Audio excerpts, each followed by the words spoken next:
All right. Well, it's episode number 677 of Location Weekly. We're glad to be here. And Brianna, it's great to have you back. How are you?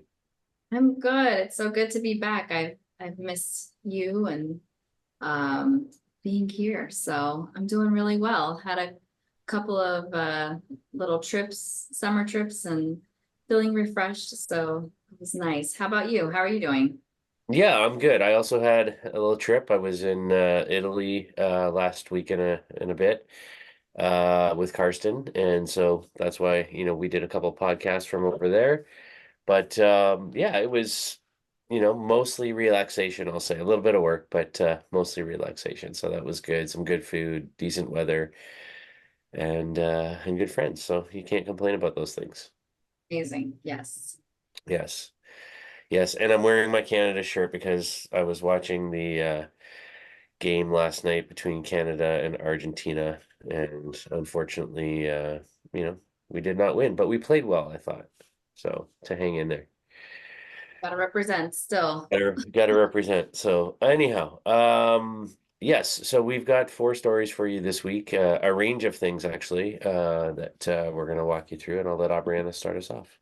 All right, well, let's go across the pond for the first story. And this is coming from Deliveroo.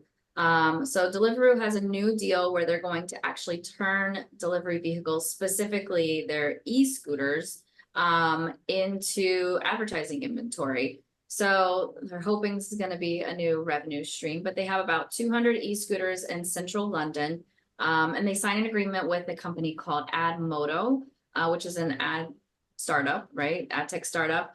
And they'll be providing advertising. They say they can do about what they say, like 7 every minute or something, which is pretty cool. So, or six, sorry, 6 every minute. And they're gonna run this for a 4-month pilot period and see how things go. So it should be launching this week, being announced this week. And yeah, we've seen this before, like mostly inside of a taxi cab, not necessarily on the e-scooters. So you think of like the delivery drivers. I think this is great. I think this is good. There's so many of them zipping around these big metropolitan cities, and you're like, all right, what else can they be used for? So I think this is like a great way to, I'm curious, like I want to see kind of what the screens are going to look like and where they're going to put them.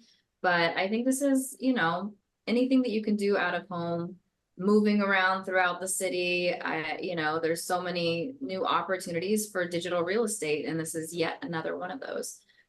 So pretty cool. The alliance is being announced like 2 years after Deliveroo went public. And so they IPO'd 2 years ago. And, I think they're just trying to say, like, how else can we expand revenue streams? Where else can we make money? I mean, 200 e-bikes is a lot, but it's not that much, right? Right. So, but when you're talking about 7 ads every minute, there's a lot of opportunity. Obviously, these won't be running 24 hours a day, but I think you have a good opportunity to see if this is scalable and how you want to roll it out further. So I think you want to pay attention to. Yeah, and I think that the other point that they made here is, they're part of this for them is about creating more value for the drivers, from a revenue perspective, for them, or more income, I guess, for them. Because so I assume there's some sort of a sharing model between the driver and Deliveroo on this. But I like that. I like that, they're trying to find ways to incentivize these things. And the ads, to your point, I mean, I didn't see any mock-ups or anything of, where this is going to be. Maybe they've got like on the basket or whatever that they're carrying the stuff in. Maybe it's attached to the back of that or something. I'm not sure. But yeah, I think there's potential for this, and especially in high traffic areas like central London, you're going to get a lot of eyeballs. So I think it's a good partnership. Yep. All right, we are going to jump over now to Turkey,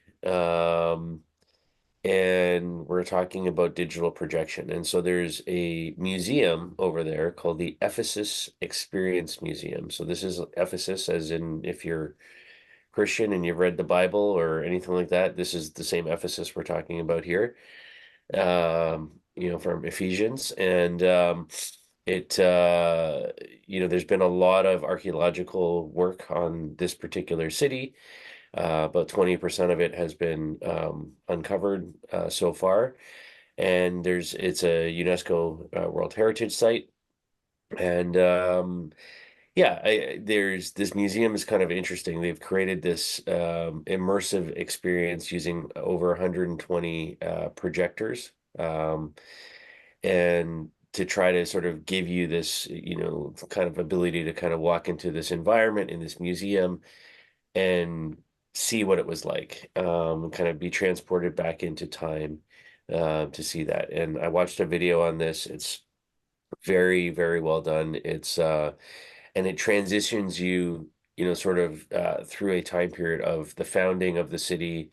It's narrated in 17 different languages, and in three different rooms. And it takes you on this sort of experience of, what the city was like at the beginning.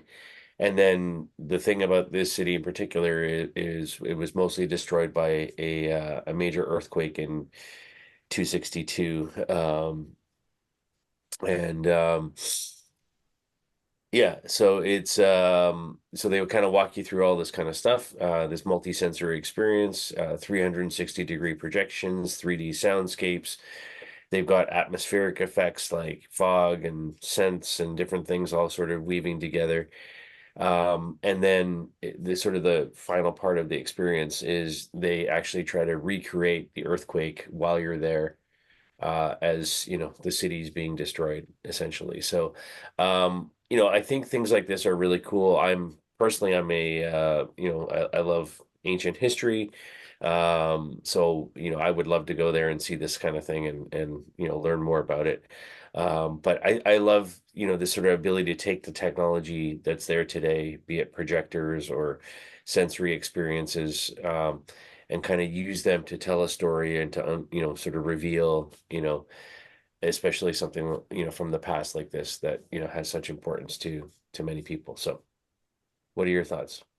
I think this is so cool. I wish that they would bring this to like, do I have to go there? Like a traveling exhibit, yeah. Right? Like it seems like this is something that would be amazing to go experience. But don't you just want to go to Turkey anyways? I do actually. I really do. But I love this, there's so much historical significance. I mean, not only for Christians, but also for like Yeah. Jews, right? Like Yes, there's so absolutely. much that you can learn. And I think that what's interesting is like what I'm learning with my kids now is that they are really interested in like faith and things, but when we were growing up, it was like you had the felt boards and stuff that you got like at church to see what was happening. But I think this is amazing. Now you've got like what is it? Chosen, like, you've got like real film with quality that's happening and things that you can really bring this to life and really like kind of experience it in a different way, in a different medium. And I think it's making it just more digestible and like bringing it into a new generation. So I love this. And even if you're not a person of faith, just like from a historical aspect, I think there's so much fun with this, just like engaging and immersing yourself in that experience. So Yeah, and just to give the shout outs, from a technology point of view, a Turkish electronics firm called Vestel was sort of the main group behind this, and they worked with Panasonic on the projectors and some other suppliers there as well. So yeah. very good. Let's go to a social media story now. And this is with Snapchat. So they're rolling out some new features specifically within the Snapchat Plus subscribers.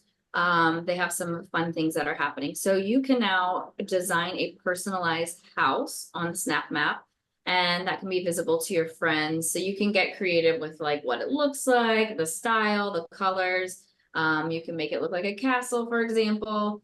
And they're trying to kind of differentiate these things that they have in their offerings because all the social media apps are kind of playing off of one another. One releases a new feature and then one gets very similar feature, right? So I think they're trying to kind of say like, how do we differentiate ourselves from other mapping and Find My Friends or Life 360 or other apps like that? So now they can also add a pet alongside their Bitmoji chats, which is kind of fun if you're a pet person.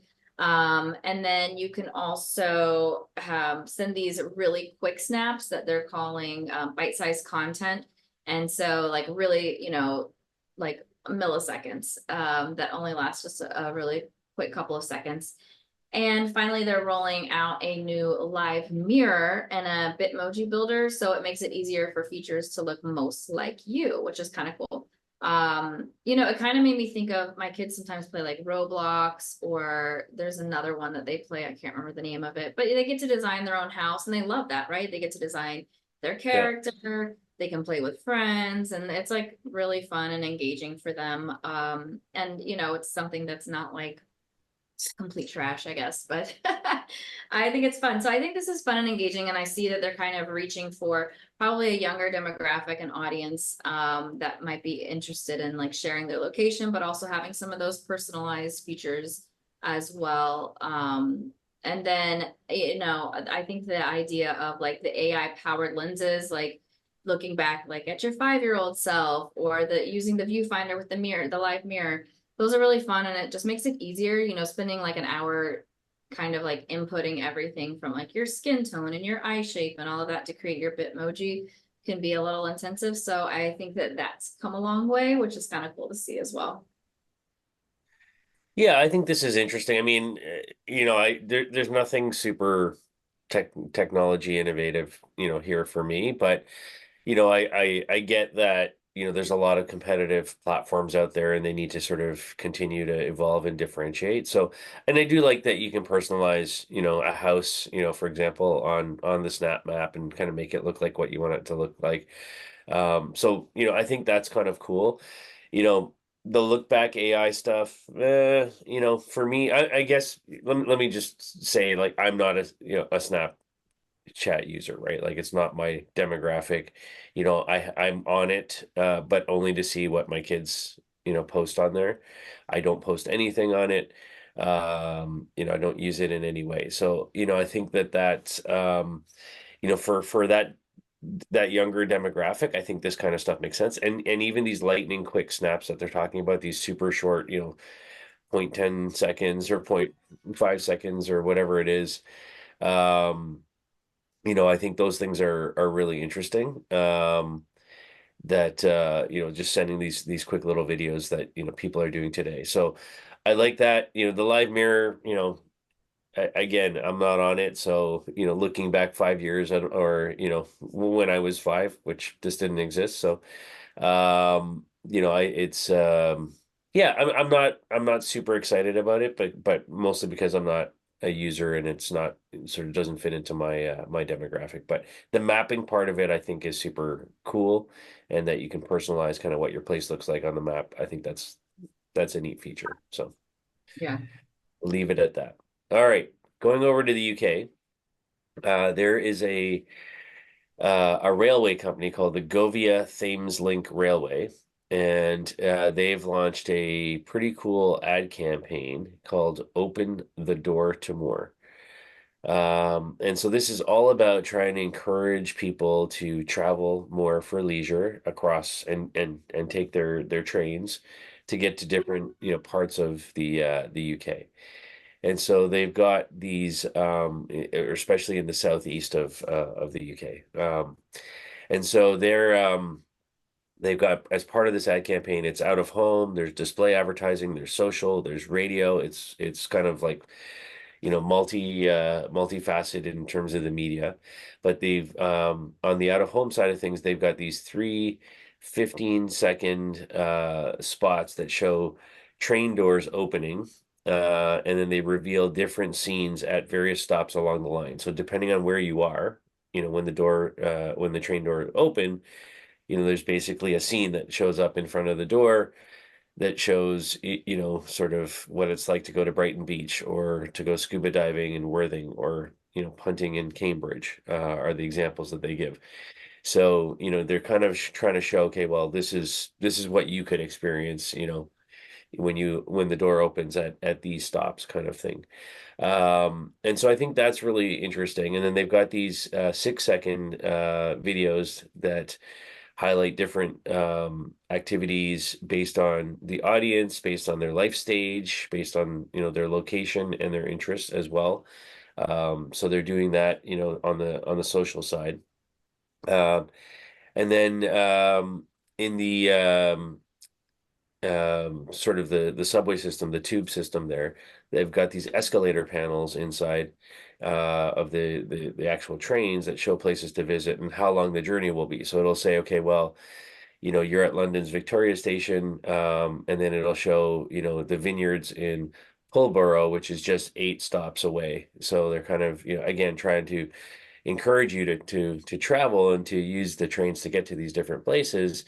But, by doing that, by understanding where you are and saying, okay, well, you're only 8 stops away from experiencing this cool place or this cool activity or those kinds of things. And then the same thing on radio.